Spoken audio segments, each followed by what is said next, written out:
You want to support Roland Martin Unfiltered? Be sure to join our Bring the Funk fan club. Every dollar that you give to us supports our daily digital show. There's only one daily digital show out here that keeps it black and keep it real as Roland Martin Unfiltered. Support the Roland Martin Unfiltered daily digital show by going to RolandMartinUnfiltered.com. You can make this possible. First of all, what do you make of the testimony of Donald Williams? I want to play some of that right now. Watch this. So when I first arrived on the scene, Mr. Floyd was vocalizing his sorriness and his pain and his distress that he was going through. The more that the knee was blocked on his neck and shimmies were going on, the more you seen Floyd slowly fade away, and like the fish in a bag, you seen his eyes slowly, pale out, and again slowly roll to the back of his eyes. And so this is what I seen, this is what I heard, and that's how, what it was. Like, he was going through distress because of the knee, and he vocalized it, that I can't breathe, I need to get up, and I'm sorry.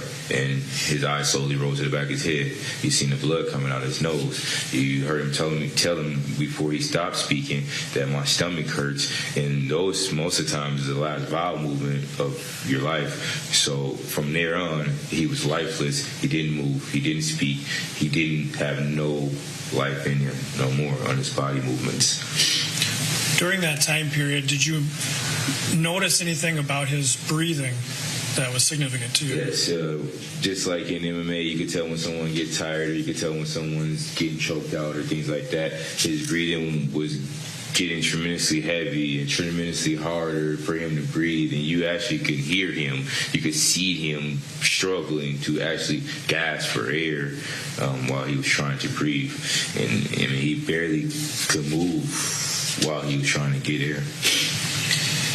As you were standing there, did others gather around? Correct. At the moment, I was the most vocalist person out there pleading for Floyd's life, because I felt like it was definitely in the wrong.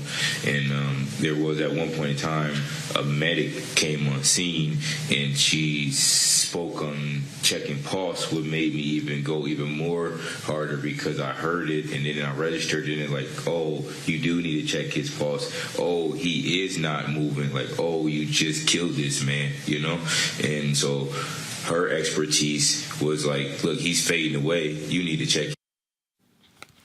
Folks, that was Donald Williams, of course, a professional mixed martial arts fighter who was heard on the video yelling at the cops there. Strong testimony there, Bernarda. Absolutely. Donald Williams gave one of the strongest testimony that I've seen in the 16 years that I was a prosecutor. Donald Williams comes off as credible and likable, that you can trust him. You can trust him. You believe what he is saying.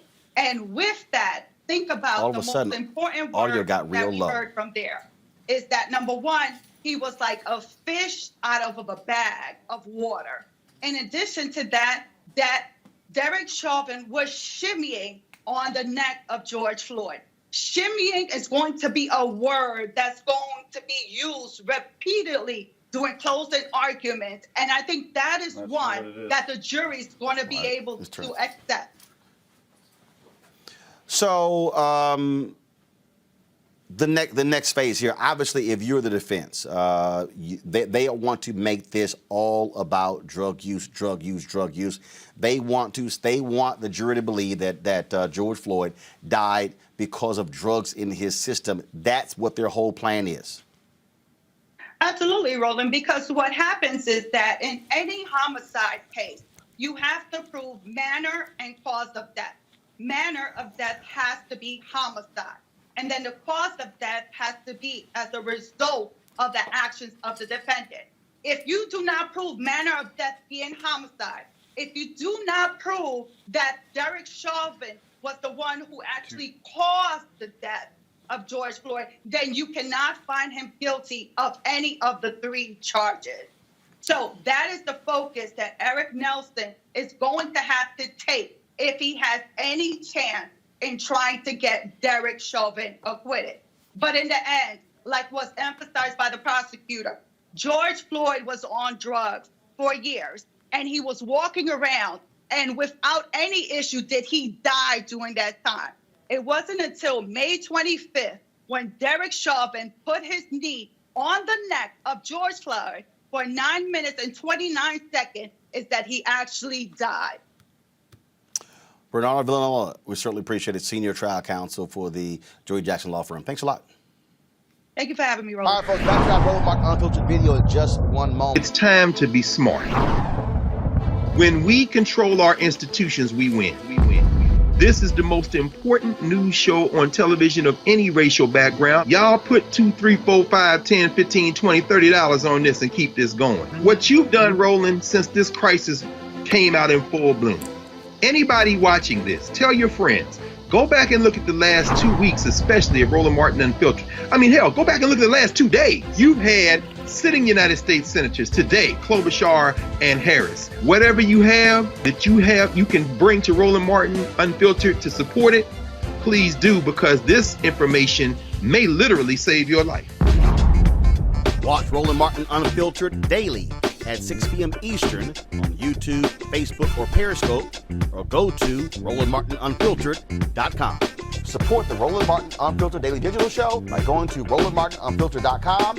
Our goal is to get 20,000 of our fans contributing $50 each for the whole year. You can make this possible. RolandMartinUnfiltered.com.